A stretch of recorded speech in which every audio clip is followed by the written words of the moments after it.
أكبر الله أكبر الله أكبر لا إله إلا الله.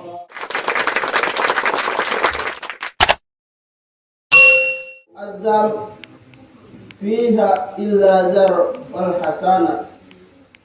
أشهد أن لا إله إلا الله وحده لا شريك له وأشهد أن سيدنا محمدا عبده ورسوله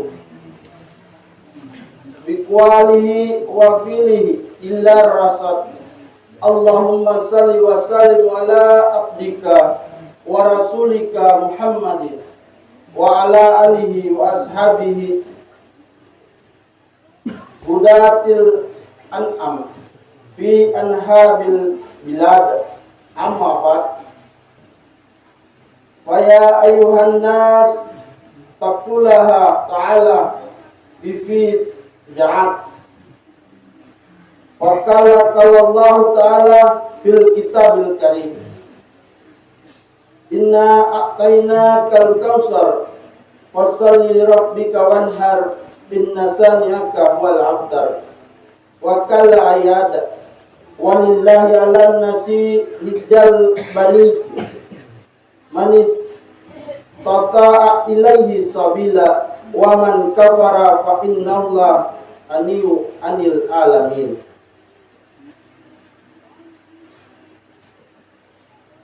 Hadirin jamaah salat Idul Adha yang dimuliakan Allah Subhanahu wa taala. Yang pertama dan paling utama, marilah kita tingkatkan rasa iman dan takwa kepada Allah Subhanahu wa taala, yakni dengan jalan tetap menjauhi larangannya dan disertai dengan menjalankan segala perintahnya. Kemudian marilah kita bersyukur terhadap segala anugerah yang telah diberikan Allah Subhanahu wa taala hingga kita masih diberi kesempatan untuk bisa hadir dan menikmati hari yang mulia ini, yaitu Hari Raya Idul Adha.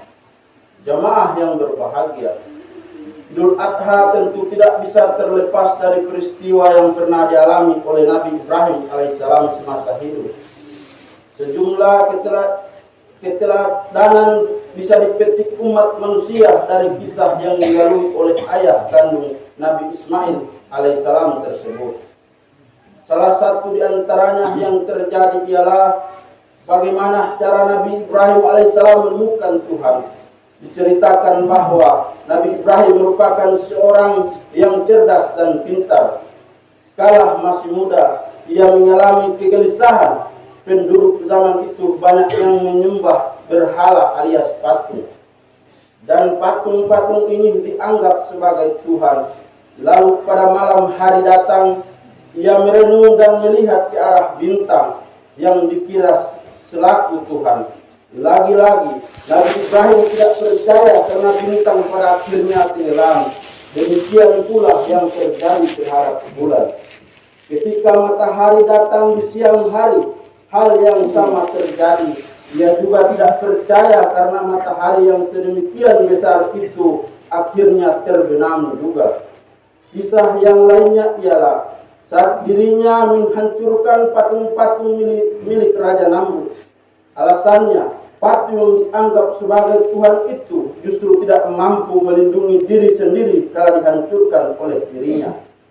Namun demikian, atas perbuatan tersebut, Nabi Ibrahim mendapatkan hukuman dari sang raja. Badannya dibakar.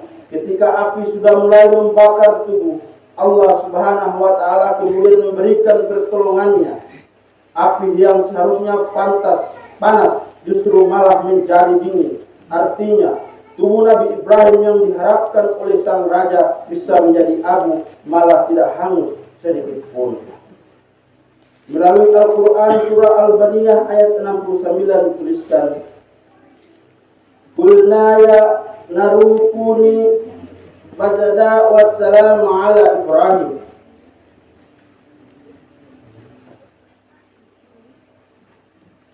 Artinya, kami berfirman, hai api menjadi dinginlah dan menjadi keselamatan bagi Ibrahim. Jamaah rahimahullah, Peristiwa penting lainnya yang terjadi pada Nabi Ibrahim alaihissalam ialah perihal karunia seorang anak. Kendati dia seorang utusan, Allah juga tetap memberikan ujian. Nabi Ibrahim tetap bersabar kala beliau tidak kunjung mendapatkan seorang keturunan dalam hidupnya ketika itu. Sang istri Sarah menyarankannya untuk menikah dengan Hajar, salah satu pembantu yang dimiliki. Lalu lahirlah seorang Ismail dan dari pernikahan Ibrahim dan Hajar tersebut, kelak sang anak juga diangkat menjadi nabi oleh Allah Subhanahu wa taala. Di tengah kebahagiaan tersebut, Sarah akhirnya dikaruniai anak. Lahirlah Ishak yang juga akan menjadi nabi ketika anak kedua hadir di dunia. Usia Nabi Ibrahim sudah menginjak angka 100 tahun. Ujian dari Allah tidak berhenti begitu saja. Kala menjalani kehidupan dengan keluarga, kemudian turun perintah untuk menyembelih sang putra kesayangan Ismail. Melalui firman-Nya, surat As-Saffat ayat 102 menerangkan, "Walamma balaga ma'ahu Musa, qala ya bunayya inni araya fi manai anni ujbahuka wanzud mazakara qala ya ati ala ma tawamar satajiduni insyaallahu minasyabirin." Artinya, maka tak kalah anak itu sampai pada umur sanggup berusaha bersama-sama Ibrahim berkata, "Hai anakku, sesungguhnya aku melihat dalam mimpi bahwa aku menyembelihmu, maka pikirkanlah apa pendapatmu." Ia menjawab, "Hai bapakku, kerjakanlah apa yang diperintahkan kepadamu. Insya Allah aku akan menapatiku termasuk orang-orang yang sabar." Mendapat persetujuan dari anaknya, Nabi Ibrahim tetap saja menunaikan perintah Allah Subhanahu wa taala. Dan seketika pula ketika Ismail akan disembelih, Allah Subhanahu wa taala menunjukkan kekuasaannya.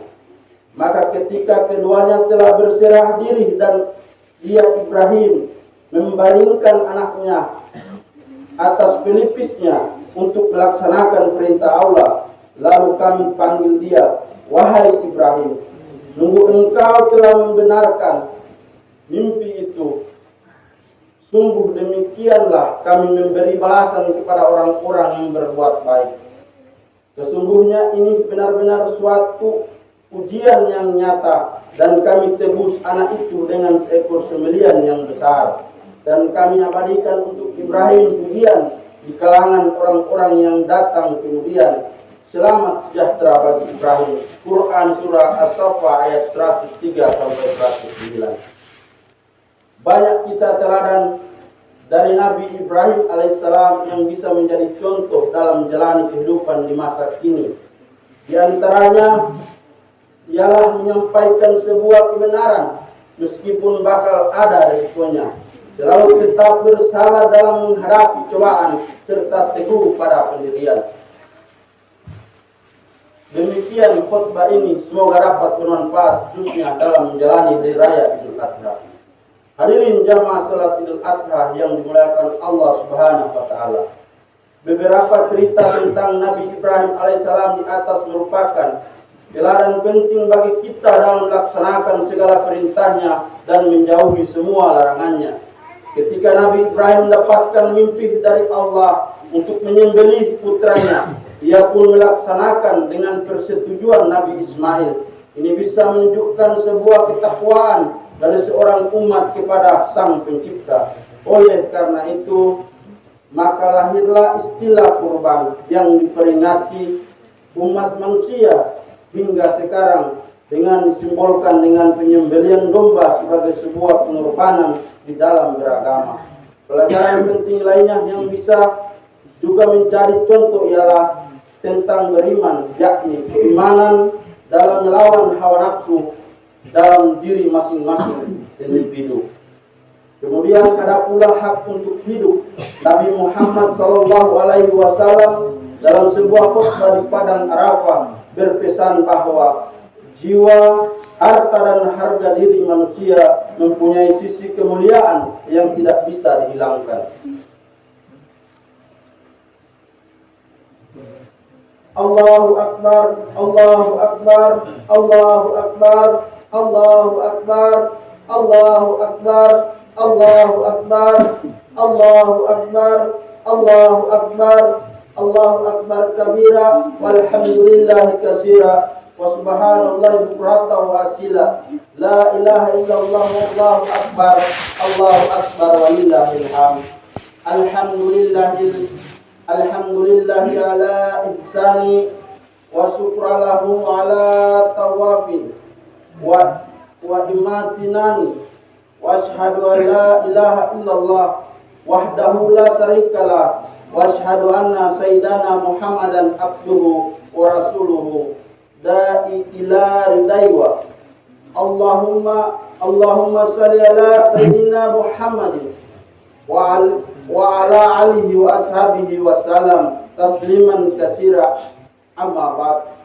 Fa ya ayuhan nas ittaqullaha bima amara wa taharu amma naha wa galamu anna Allah amarakum bi adri bada fihi binafsihi wa tasbimala ikati bikutsi wa qala ta'ala innallaha wa malaikatahu yusalluna 'alan nabi ya ayyuhalladzina amanu sallu 'alaihi wa sallimu taslima.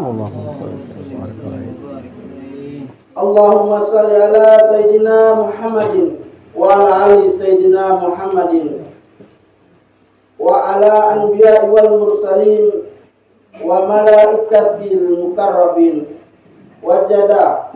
Allahumma anil halafal rasidin Abi Barakati wa Umar wa Usman wa Ali wa an baqiya sahabati wat tabi'in tabi'ina lahum ihsanin ila yaumiddin wajada ana ma'ahum birahmatika ya arhamar rahimin. Rabbana zalamna anfusana wa illam taghfir lana wa tarhamna lanakunanna minal khasirin. Rabbana atina fid dunya hasanatan wa fil akhirati hasanatan wa qina azabannar. Ibadallah